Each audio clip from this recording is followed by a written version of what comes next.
it's Megan from SMB TV, and today I'm speaking to Laura McKnight from Digital Daydream Media as part of our COVID series, Speaking with Business Owners. Laura is based in Torquay, and as the name suggests, she has a digital media agency. So we'll just go straight to you, Laura. Thank you firstly so much for your time. Really grateful for it. Can you give us having me? No, pleasure. Could you give us some background, just your personal background? What got you into marketing? Did you work? Did you go straight into business? Just kind of your pathway into Digital Daydream. Sure. So growing up, I loved to write, and I actually went to uni to study professional writing and editing. My ideal pathway was I was going to be a journalist and then make my way into being a magazine editor. So I actually did work at Surf Coast Times for a little bit. Okay, there you go. And it wasn't what I loved. I like to tell stories and I like to learn about people and businesses. So just these little snippets here and there weren't what I was looking for in the end, it turned out. So I got a job as a copywriter in Geelong. And the very first day of my job there, I helped to do a few tech things on a website and discovered I liked the tech side of things. So I didn't end up being a copywriter there. I ended up learning all about web and SEO and e-newsletters and it kind of spiraled. Completely unplanned. Absolutely. It was really funny. And so, I kind of ended up, you still use a lot of your copywriting kind of skills in everything you do. It helped for doing content and e-newsletters, but it kind of really was different to what was my original plan. And then jobs after that, I did a lot of print stuff in a job in the middle. And then the last 6 years I worked for Roxy down here, Roxy and Quicksilver, doing the design for the website and e-newsletters as well. So in a roundabout way, I guess I kind of am like a magazine editor in that you take all the content and you lay it out and you put it all there and you send it out. So in a roundabout way, I kind of ended up doing what I wanted to do. But it was really funny. A few younger friends say, "Oh, I want to do what you do. How do I get there?" I'm like, well, not the way I did accident. it, the traditional way. Yeah. But I really love what I do. I really enjoy it. I love to take the puzzle pieces and put them together into something that looks good and that works. A lot of opportunity, I guess, at Roxy. You would have had some kind of infrastructure around you that allowed you to. I'm just thinking about like going from a corporation to on your own. It's kind of you're juggling different things. So it's like you had that time at Roxy where you could concentrate on your actual role. And I'm guessing moving over into your own business, you're juggling not just what you do, but what you have to do to sustain your business as well. That's true. There's a lot more juggling of clients and bringing in work and doing the work and following up as well. But I love to talk to people, so I really enjoy it. I really, really get excited to do my work. I try and have a weekend off, but wake up and like, oh, I just want to do this one thing. I just want to check on this thing, which is a very bad habit, and I'm going to have to not. Don't they say that if you do something you love, you'll never work another day in your life? Like that's true. Yeah. That's true. If I'm not working, I'm generally reading about websites and digital media or SEO. I'm looking at sites and thinking, if only I could get my hands on that, I could just do this. Oh my goodness. I could just do that. So I really have a field day with ours. Yeah. But then my own, oh goodness, that took me forever. I was so critical, and I'd stare at the screen and go, I don't know what to write. I don't know how to write about myself. I can write about everybody else, but that's usually the way, isn't it? Write about myself. It's always the way. Okay, so how did you come up with the name? Because I was saying to you off air that I was trying to say it on my Facebook Live, and it's like a tongue twister. It's a brilliant name, but try to say it quickly, and it's like... It is a long name. So originally I wanted to call it a Digital Daydream, and it was kind of like, when you're thinking about all those things you want to do, online, but you just never get to it. You just daydream about, oh, wouldn't it be nice if my site looked like this, or if my newsletter was so pretty. And so it kind of evolved from there. Like we were talking about, the exact name wasn't available, so I had to improvise. And I actually really love Digital Daydream Media. It's kind of that, it's the things you've always wanted to do, but you haven't had the time, or you haven't had the skills, or you just don't have that design that you want, but you really would love. So it's the things that you kind of daydream about. And I love to bring them to life. So I think that suits me. Goodness. And that is perfect. I'm a bit of a dreamer, so I'm always off thinking about things. And I love kind of like a beachy kind of tropical holiday type thing. You can probably see. Yes. Behind me. Very enticing. I don't know if you can see the cushion down there. Yeah, I did notice that. That's up your daydream. That is perfect. And I love the colour of it too. Oh, it's my favourite colour. Everything in my house is this colour. Oh, really? Yeah, it's gorgeous. Well, I'm just thinking now that all the other business owners who are listening to this episode are all sitting there going, oh my goodness, that's me. Oh, that's me. Because this is my head, everything that you're saying. Or you sit there and you see someone else's site and say, oh, that's so good. Or you have your own idea, but it's just the implementation, or it might be a bit too daunting because that's not your skill set. So I think what you said is so perfect. You need to put that on video, and every business owner can put their hand up for that one. Yeah. Like I said, I'm not so good at marketing myself. I'm better at everyone else's, but I do need to get more onto it. Oh, that's just perfect. But and I guess the other side of that is Digital Daydream, in that I want to be able to come and do it all, so you can focus on what you like to dream about. So whether that is accounting or a holiday, if you're not having to worry about your digital stuff, then you can dream about what it is you like to do. So just really, I have got kind of two questions. What made you jump from Roxy? Was that your last job? Roxy onto your own thing, and then if you just tell us that story, and then just quickly give us a rundown, because we've kind of spoken about websites or creation, but kind of just give us a quick rundown of what your actual services are. Sure. So I loved Roxy. It was a dream to work there. When I was little, growing up in Torquay, it was like, oh my goodness, to work for Quicksilver or Roxy was the ultimate. And a great commute too. Pardon? A great commute. Oh yeah, 7 minutes. 7 minutes. So not even enough time to listen to a song properly half the time. And so I really, really loved it there. I was there for 6 years. And funnily enough, I've only just left this year. I've been freelancing for 6 years as well, but on the side. So I'm full-time now. But one of the things that made me leave was the culture that I loved working there. They all moved to the office in Queensland. So there weren't many of us left down here. And then I had some surgeries earlier in the year that put me in hospital for a while, and you kind of have time to think and go, assess, is there more to just a 9 to 5, even when you love doing it? And then with this whole COVID thing, I've actually been busier than ever, and it really makes you think, am I doing what I want to be doing? Like, even if you really enjoy what you're doing, is there more? And being able to work from home, I've really enjoyed. So it all kind of combined into deciding that now is the time to spread my wings and get out there full time. So is that a little bit daunting?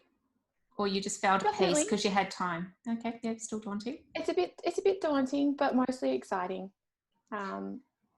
because I'm doing what I love doing. And I guess there's definitely going to be times where I'm like, oh my goodness, why do I not just have a day job? I'm definitely hoping when there's not too many travel restrictions, though, we can travel more. And in the future, when we have kids, I'd like the kind of lifestyle where I can be home with them more. For sure. As well. So yeah, it all kind of combined to So work as the from right kind time. of you'd been doing stuff on the side, and then you kind of have this life moment. So that's kind of all very emotive, and I completely get that. But did you think through the practicalities of finances and leaving a paid position where you knew no matter what you're getting X amount in the bank each month? Did you think through, I need this much to cover whatever I need to cover? I guess you'd already got a feel for charge out rates because you were doing things on the side. So talk me through those kind of decisions. Yeah, for sure. So this is something I've wanted to do for a long time. It was almost something I was going to do before I got the job at Roxy. Okay. And then I got the job and I was kind of like, well, you can't turn this down. So I worked there and I loved it. But it's always been in the back of my mind that eventually I'd like to do my own thing. So I've always looked up what I need and kind of made sure to put stuff aside for that. And then the actual kind of moment of, okay, I'm going to do this was 18 months ago when the office first moved to Queensland. And I kind of had the choice of whether to continue or to look into doing my own thing. And so I've really been researching and planning and preparing for at least 18 months, if not a few years. Excellent. So it's not something that I kind of went, okay, I'm going to quit tomorrow. It's something that I was like, this is something I love doing. It's something I can see myself continuing to do, something I've always wanted to do. I need to prepare and I need to bide my time and find the right time, make sure I'm set up, make sure I'm ready to go, and that it is going to be the right choice. And everything kind of just funneled into that.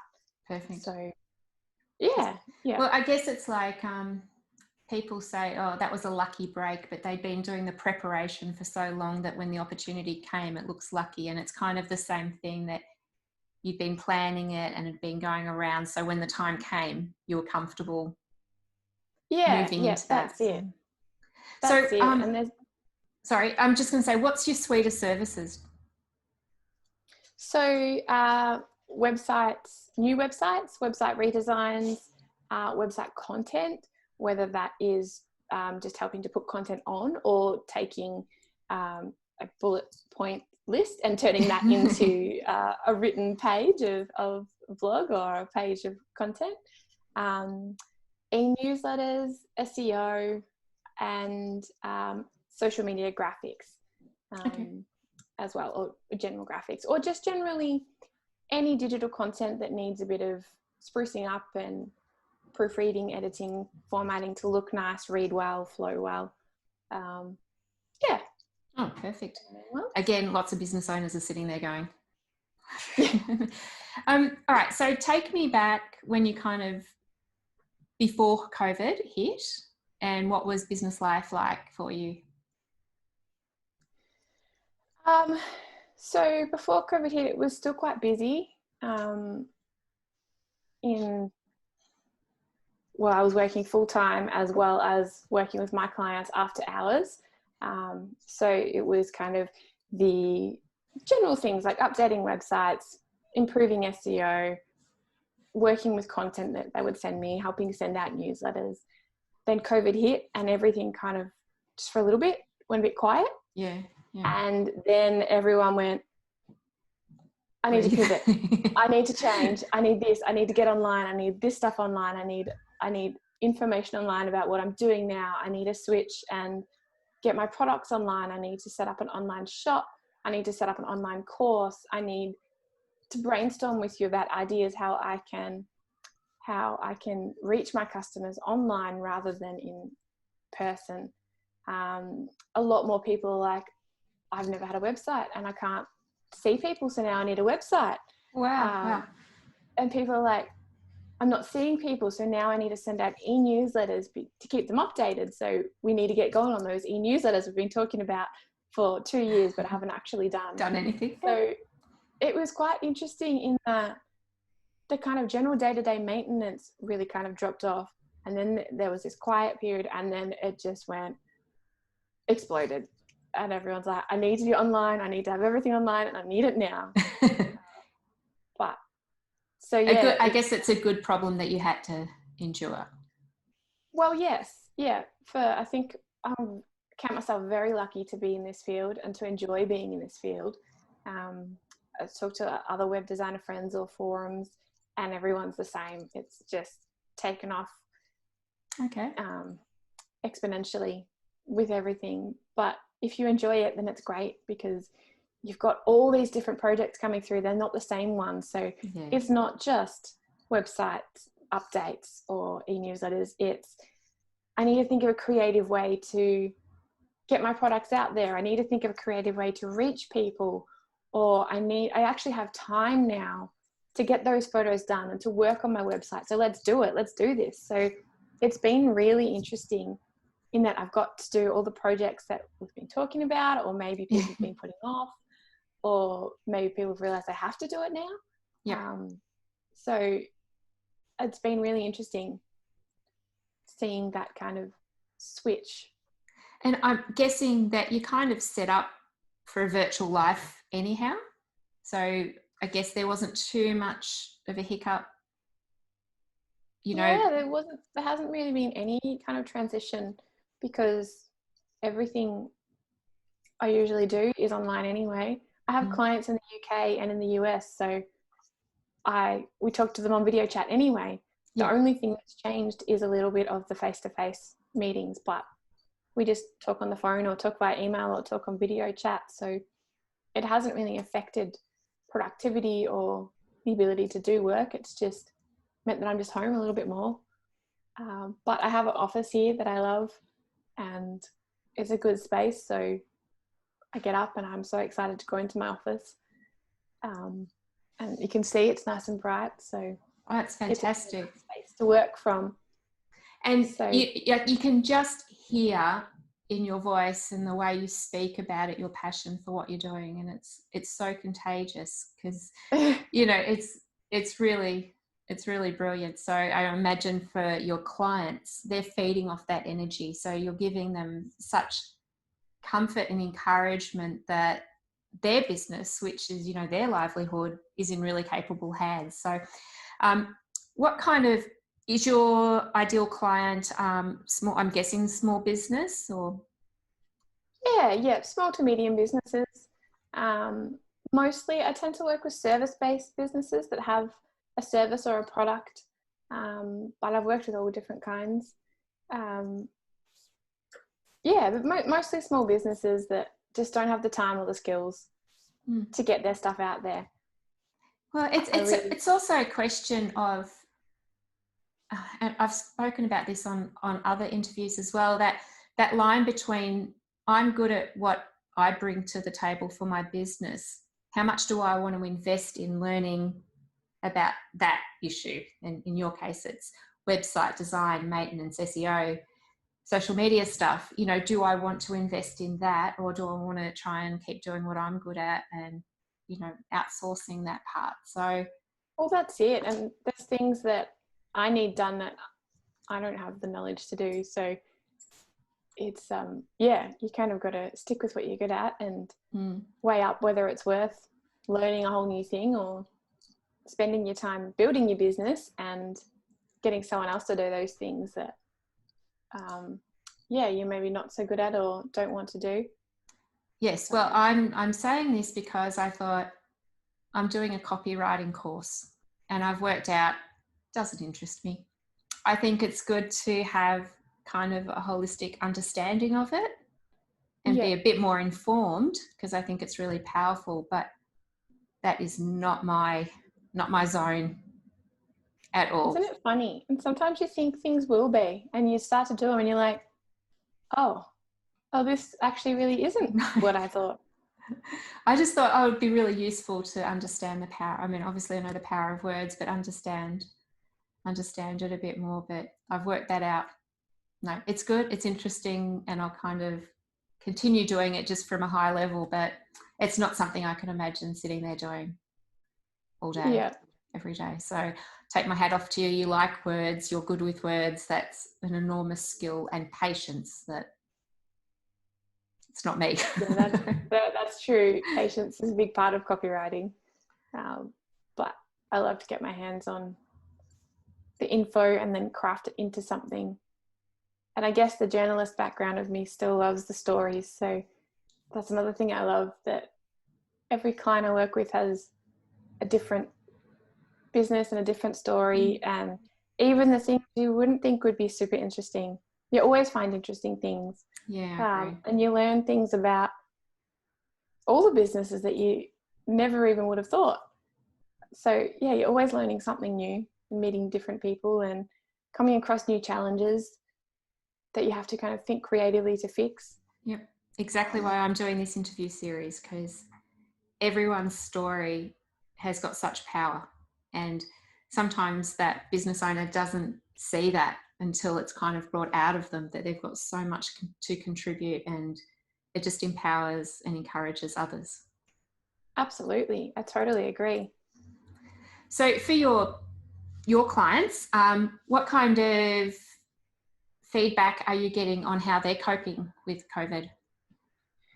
It's a mixed bag. The kind of delivery and service providers are doing really well. The ones in healthcare or massage, that kind of thing, they've had a bit of a downturn, but they've been okay and they're kind of coming back. Okay. The ones in more kind of recreational face-to-face sort of businesses, they're the ones I find that have struggled a bit more. The ones in travel, or the ones that do classes, or the ones that do the things you would do for fun in a group.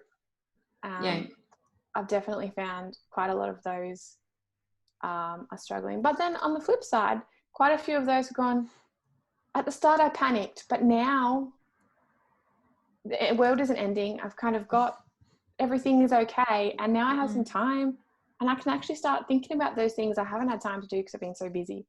So I've had a few contact me and say, I'm ready now to do my website, or to focus on this, or to think about this. So I feel like everybody kind of is settled into this whole thing now, and we've kind of got through a lot of the worst of it, and there looks like there is a light at the end of the tunnel, but people are kind of enjoying the slowdown and getting things done. I agree. Yeah. So the calls I've had this week, as opposed to 3 weeks ago, have been much calmer and much less panicked and much more kind of introspective and almost excited. It's like, actually, I can live with this slowed down life. I quite enjoy it, and maybe I don't need to go back to being full ball. Maybe there's a few things we can do on the website now that we didn't have time to before, or maybe we can look at doing this, or maybe it would be really cool to sell my stuff online. It's really encouraging, because by those conversations, that's saying that they're feeling encouraged.